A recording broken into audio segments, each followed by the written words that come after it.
কি ঘটেছিল সেদিন পিলখানায়, কারা এর সাথে জড়িত ছিল, কেন 57 জন অফিসার সহ মোট 74 জন অফিসারকে হত্যা করা হলো, সেনাবাহিনীর ভূমিকা কি ছিল তা আমি সংক্ষেপে বর্ণনা করছি। 25শে ফেব্রুয়ারি সকাল 7:30টায় সেনা সদরে প্রতিদিনের মতো তার কাজ শুরু করে। কর্মসূচিতে সেদিন একটি গুরুত্বপূর্ণ মিটিং ছিল, সেটা হলো জিএসপিসি মিটিং। এই মিটিংয়ের মাধ্যমে সেনাবাহিনী সিদ্ধান্ত নেয় নেক্সট ইয়ারে কি কি জিনিস প্রকিউর করবে। এই সভার সভাপতি সেনাপ্রধান এবং মেম্বার্সরা হলেন সেনাবাহিনীর পিএসওসগণ, নির্ধারিত ডাইরেক্টর এবং রেলেভেন্ট সিনিয়র অফিসার্স। সেদিন সকাল থেকেই আমি এই জিএসপিসি মিটিং অ্যাটেন্ড করার প্রস্তুতি নিচ্ছিলাম। আনুমানিক সকাল 9:15টায় সিজিএস লেফটেন্যান্ট জেনারেল সিনা ইবনে জামালি আমার অফিসে আসেন এবং বলেন যে স্যার, আমাদের কাছে কিছু 81 মিলিমিটার মর্টার আছে যেটা সেনাবাহিনী ব্যবহার করে না। এটার গুদামজাত করা এবং রক্ষণাবেক্ষণ আমাদের জন্য টাফ হয়ে যাচ্ছে। তবে বিডিআর 81 মিলিমিটার মর্টারগুলো ব্যবহার করে। আপনি যদি ডিজিবিডিআরের সাথে কথা বলেন তাহলে তারা যদি হেড ট্রান্সফার করে নিয়ে যায় আমাদের অনেক উপকার হবে। আমি প্রস্তাবের গুরুত্ব অনুধাবন করে এডিসি ক্যাপ্টেন জুনায়েদকে বলি ডিজিবিডিআরকে টেলিফোনে সংযোগ দেওয়ার জন্য, এবং সে সংযোগ দিল। শুভেচ্ছা বিনিময়ের পরে ডিজিবিডিআর জেনারেল শাকিলের সাথে আমার কথা শুরু হয় এবং আমি ওনাকে 81 মিলিমিটার মর্টার গ্রহণের জন্য প্রস্তাব দিই। তিনি সানন্দে গ্রহণ করলেন। পরে গতকালের বার্ষিক প্যারেডের প্রশংসা করে কনভারসেশন সমাপ্তি করি। কনভারসেশনে মনে হয়েছে he is an high moral.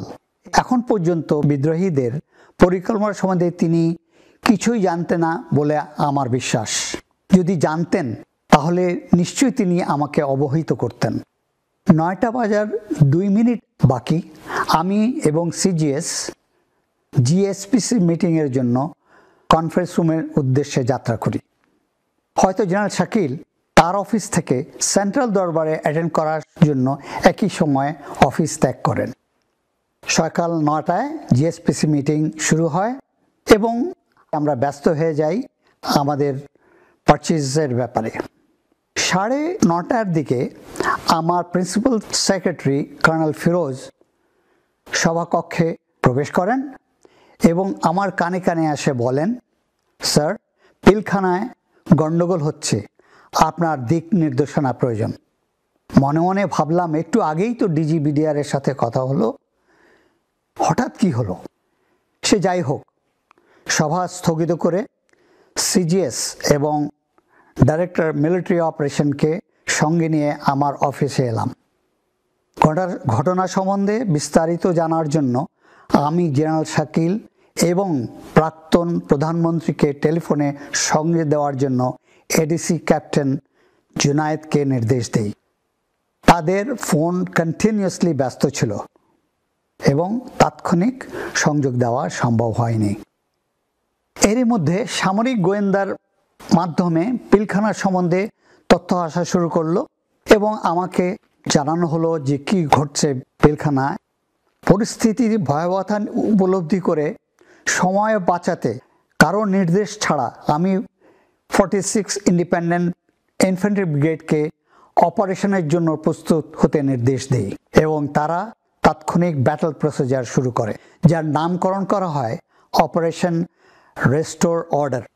গৃহীত পদক্ষেপ সম্বন্ধে পিএসওএফডি জেনারেল মবিনকে অবহিত করি। 9:47 ডিজিবিডিআরকে ফোনে পাওয়া গেল। আমি ওনাকে জিজ্ঞেস করলাম কি হয়েছে। তিনি এক ভয়াবহ পরিস্থিতির সংক্ষিপ্ত বিবরণ আমাকে বলেন। তিনি বলেন, দরবার চলাকালীন 2 জন সশস্ত্র সৈনিক দরবার হলে প্রবেশ করে। একজন আমার পিছনে এসে দাঁড়ায় এবং ফেইন্ট হয়ে যায়। অপরজন দরবার হল ক্রস করে বাইরে চলে যায়। তার পরপরই বাইরের থেকে গুলির শব্দ আসে এবং গুলির শব্দ শোনার সাথে সাথে দরবার হলে উপস্থিত সৈনিকবৃন্দ গণ্ডগোল শুরু করে দেয় এবং তারা দাঁড়িয়ে যায় আর দরবার হল থেকে বের হয়ে যায়। মনে হলো these are all plan and being executed according to the plan. তিনি আরও বলেন, আমি সেক্টর কমান্ডার এবং ব্যাটালিয়ন কমান্ডার্সদেরকে পাঠিয়েছি তাদেরকে ফিরিয়ে আনার জন্য, যাতে করে পুনরায় দরবার শুরু করা যায়।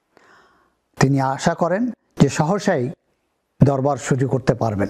আমি তাকে জানাই যে পরিস্থিতি মোকাবেলা করার জন্য 46 ইন্ডিপেন্ডেন্ট ইনফ্যান্ট্রি ব্রিগেডকে প্রস্তুত হওয়ার জন্য আদেশ দিয়েছি এবং সহসাই তারা পিলখানার উদ্দেশ্যে যাত্রা করবে। অনেকে মনে করেন যে ডিজিবিডিআর সাহায্যের জন্য আমাকে টেলিফোন করেছেন। এটা সত্য নয়। আমি ডিজিবিডিআরকে ফোন করি এবং আমরা কি ব্যবস্থা নিচ্ছি তা ওনাকে জানিয়ে দিই। তিনি আমাকে ফোন করেননি। 9:54 আমি সাবেক প্রধানমন্ত্রীকে মোবাইল টেলিফোনে পেলাম। এর মধ্যে বিডিআর বিদ্রোহ সম্বন্ধে তিনি অনেক তথ্য পেয়ে গিয়েছিলেন। আমি 46 ব্রিগেডকে যে অপারেশনের জন্য প্রস্তুত হতে বলেছি তা ওনাকে জানাই এবং তিনি জানতে ছিলেন কতক্ষণ সময় লাগবে এই ব্রিগেডকে তৈরি করতে। আমি বললাম যে সাধারণত 6 ঘন্টা লাগে, বাট তাড়াতাড়ি করে আমরা 2 ঘন্টায় করতে পারি। আমি অলরেডি কমান্ডার 46 ব্রিগেডকে বলেছি যত তাড়াতাড়ি পারে তারা যেন প্রস্তুত হয়। আমি ওনার থেকে এই ব্রিগেডটাকে পিলখানা যাত্রা শুরু করার জন্য আদেশ ছিলাম। উনি ওই আদেশ দিলেন। আদেশ পাওয়ার পূর্বে ব্রিগেডটি নর্মাল ট্রেনিং অ্যাক্টিভিটিসে ব্যস্ত ছিল। অস্ত্র কোথে, গোলাবারুদ ম্যাগাজিনে, সামরিক যানবাহন গ্যারাজে, ওয়্যারলেস সেট এবং অন্যান্য সরঞ্জামাদি স্টোরে। এসব একত্রিত করে কমান্ড স্ট্রাকচার প্রস্তুত করতে সময়ের প্রয়োজন। তবে 46 ব্রিগেড 1 ঘন্টার মধ্যে তৈরি হয়ে যাত্রা শুরু করে। এসব সম্ভব হয়েছে ব্রিগেডিয়ার জেনারেল হাকিম, কমান্ডার 46 ব্রিগেড এবং ইউনিট অধিনায়কদের বলিষ্ঠ নেতৃত্বের জন্য। ব্রিগেড কমান্ডারের নেতৃত্বে 10 জন অফিসার এবং 655 জন সৈনিক নিয়ে উনি পিলখানার উদ্দেশ্যে যাত্রা করেন। সকাল 10:30টায় ব্রিগেডের অগ্রভাগ দল জাহাঙ্গীর গেট ক্রস করে। এত কম সময়ে প্রস্তুত হয়ে যাত্রা শুরু করা হয়েছিল তা একটা বিরল কৃতিত্বের উদাহরণ। এর মধ্যে বিদ্রোহীরা বিডিআর গেটগুলির চতুর্পাশে heavy machine gun, mortars, recoilless rifle, rocket launcher, অন্যান্য অস্ত্র মোতায়েন করে যে কোনো আক্রমণ প্রতিহত করার জন্য প্রস্তুতি নিয়ে নেয়। বেলা 11টায় 46-এর প্রথম গাড়িটি মেইন গেটের কাছাকাছি পৌঁছায়। বিদ্রোহীরা টের পেয়ে একটি পিকআপকে লক্ষ্য করে রকেট ফায়ার করে। রকেটটি পিকআপকে হিট করে। ড্রাইভার জাহির ঘটনাস্থলেই মৃত্যুবরণ করে এবং সেকেন্ড সিটার গুরুতর আহত হয়। এখানে আমি একটা জিনিস বলতে চাই, সেটা হলো 10:35 দিকে আমি আবার এডিসিকে বলি যে লেটেস্ট ইনফরমেশন পাওয়ার জন্য তুমি আবার ডিজিবিডিআরকে আমাকে টেলিফোনে সংযোগ দাও, এবং সে কন্টিনিউয়াসলি চেষ্টা করলো অনেকক্ষণ ধরে, কিন্তু ডিজিবিডিআরকে আর সংযোগ দেওয়া সম্ভব হলো না। হয়তো by this time he has been killed. এখানে উল্লেখ্য, আনুমানিক 10:30টায় ডিজিবিডিআরকে গুলি করা হয় এবং তিনি নিহত হন। এর পরপরই কিলার গ্রুপ এর গুলিতে DDG, colonel Anis, colonel Kaiser সহ বেশ কয়েকজন অফিসারকে হত্যা করা হয়। লেফটেন্যান্ট কর্নেল শামসের ধারণা অনুযায়ী 10:30 থেকে 11টার মধ্যে বেশিরভাগ অফিসারকেই হত্যা করা হয়েছে।